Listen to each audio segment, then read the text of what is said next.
ኢዮብ የሚባለውን ሰውዬ እግዚአብሔር ቅጥሩን አቋርጦ ገብቶ የፈለገውን አደረገ እግዚአብሔር። እና ሰውየው ግን በጣም አስደናቂ ነው። ወደ ቁስሉም ወደ ችግሩም ወደ ሰይጣኑም ሳይሆን ወደ እግዚአብሔር ነው ስቲክ የሚያደርገው። ነገሮችን በሙሉ ዲል የሚያደርጋቸው ከእግዚአብሔር ፖይንት ኦፍ ቪው ነው። ለእግዚአብሔር ወግኖ ነው የሚጨቃጨቀ። ዖፅ የሚባል አገር ይኖር ነበር ይላል። የሜሶጶጣሚያ ደቡብ ክፍል ነው፣ በሙት ባህር ሳይድ ማለት ነው። እና የዖፅ አገር ነዋሪው ኢዮብ ልጆች አሉት። በጣም ባለጠጋ ነው። በጣም ይገርማችሁ፣ በአብርሃም ዘመን ነው ኢዮብ የነበረው ሀብት የሚለካው። በእነ አብርሃም ዘመን ነው እንደዚህ አይነት ሀብት የሚለካው።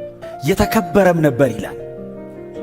እና እግዚአብሔርና ሰይጣን ኢዮብ በማያውቅበት መንገድ ሰይጣን ወደ እግዚአብሔር ገባ እና በእግዚአብሔር ፊት ቆመ ይላል። የእግዚአብሔር ልጆች ቆመው ሰይጣንም ገብቶ ቆመ። እና ድሮ ሰይጣን ይገባ ነበር እና ገብቶ ሲቆም እግዚአብሔር ጠየቀው፣ ከየት መጣ አለው። ምድርን ዞርኳት አለው። ስትዞር ታዲያ ባሪያዬን ኢዮብን አየው አለው። አዎ አይቼዋለሁ አለው። ይፈራኛል፣ ይወደኛል፣ ያከብረኛል አለው። አይ አለው። በዚህ እንኳን እርግጠኛ እንዳትሆን አለው። እንዴት አለው። አጥራጥረለት፣ ቅጥር ቀጥረለት። በሩቅ እኮ ነው የምናየው እኛ ራሱ ኢዮብን አለው። ለመጨበጥ ራሱ እኮ አንችልም። አንተ አጥረው ነው። ቅጥሩ በጣም ትልቅ ነው። አጥሩ ትልቅ ነው። እስቲ ቅጥሩን አንሳ፣ ዙሪያ ያለውን ነገር እስቲ ውሰድበትና ያኔ አለው ሰይጣን ይሰድብሃል። አይሰድበኝም አለው እግዚአብሔር። ሰይጣንስ ይሰድብሃል።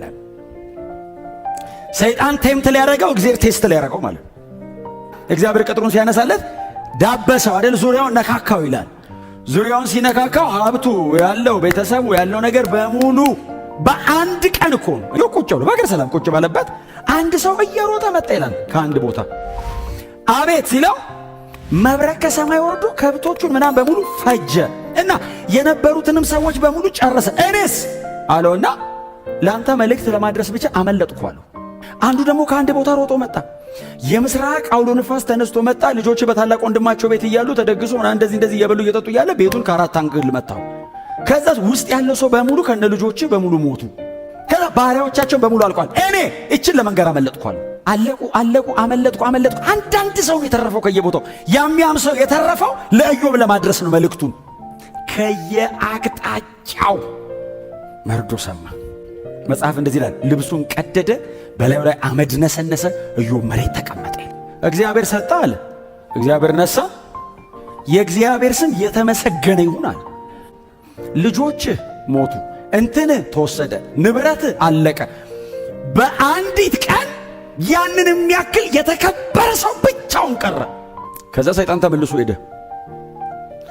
አየኸው አለው ኢዮብን። አዎ አየሁትኝ፣ ዙሪያውን በሙሉ መትቻለሁ፣ እንደዚህ ሆኗል። ግን አይ መች ነካኸው አለው። እንዴት ሲለው ይህን ሁሉ ብትወስድበትም ሰውየው እኮ መች ነካኸው? ሰው እኮ ይህንን ሁሉ ለሕይወቱ ይከፍላል አለ። ሰይጣን እኮ ነው የሚለው ሲለው ሰውነቱን እስቲ በቁስል መታዋል። እግዚአብሔር እንደዚህ ያለው ከነፍሱ በቀር የወደድከውን አድርግበታል።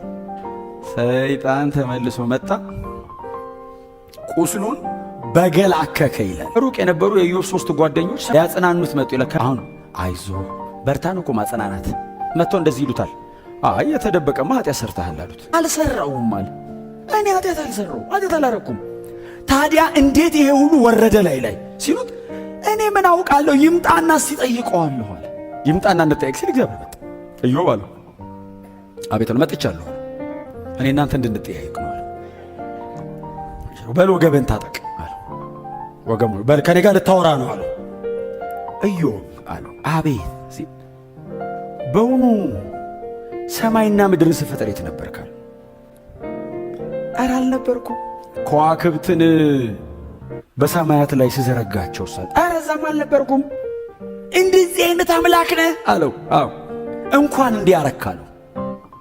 ኢዮብ ይህንን ሁሉ ሲቃይ ሰብስቦ መመረቂያ ቴሲስ ሲጽፍ እግዚአብሔር ትልቅ ነው፣ እንደዚህ እኔን ያረከኝ አንተና አላቅም ነበር ለካ ምንም ብታረገኝ ልክ ነህ አሉ።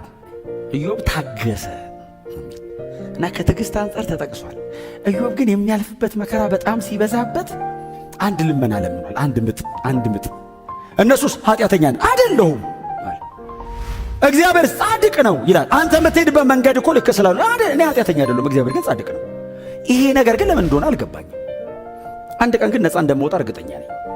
ኢዮብ ያለፈበትን መከራውን ብዬ አሁን ማንም ሰው እዚህ ውስጥ በሆነ ነው የምላችሁ በዚህ መጠን አልፋችኋል ብዬ አልጠይቅም። በጣም ተስፋ አደርጋለሁ እንደዚህ አይነት ነገር ውስጥ በዚህ መጠን ያለፈ ሰው የለም።